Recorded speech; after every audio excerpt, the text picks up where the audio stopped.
I am Rick Steves. I'm in Reykjavík in Iceland with my local guide, Valur. Hey, Valur. Valur runs a tour company. Your company is called? Your Friend in Reykjavík.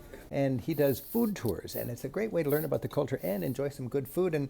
And I'm getting a special look at the three sort of touristic curiosities in a lot of ways, or just bits of Icelandic cuisine history. And one is the lobster soup, or Langoustine, actually. Valur, what is Langoustine? Well, that's basically the Icelandic lobster.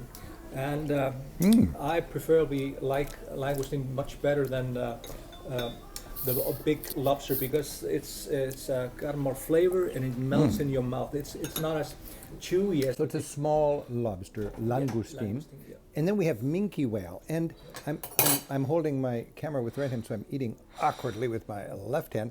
But this Minke Whale is a kind of whale. And tell us a little bit about that. Well, we've been researching the whale stocks around Iceland for decades, and there are about 40,000 the Minke whales around Iceland.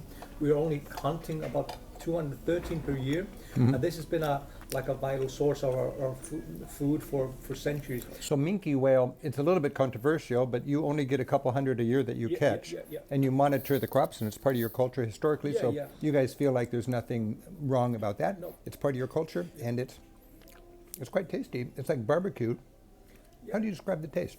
Some say it's a cross between lean beef and tuna. Beef and tuna. I like that. Now, the third dish here is, it looks like almost a patriotic statement, but this is the notorious rotten shark. It's fermented shark, and I'm going to eat it with the flag, the Icelandic flag, and tell us what am I eating actually here?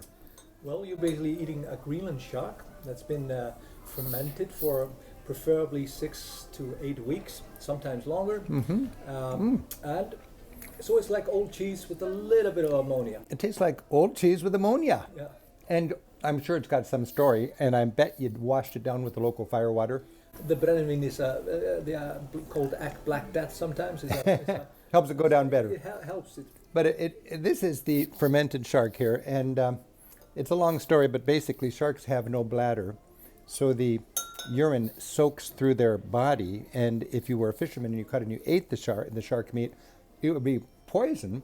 But if they accidentally figured this out, if you ferment it, somebody buried it, because it was a bad omen, and he got really hungry and he dug it up and he ate it, and the urine was no longer toxic, and he invented a new, not a taste treat, but a new way to survive. Well, this is, everything. A lot of our diet revolves around basically surviving the long winter. So in Iceland, cuisine is called survival.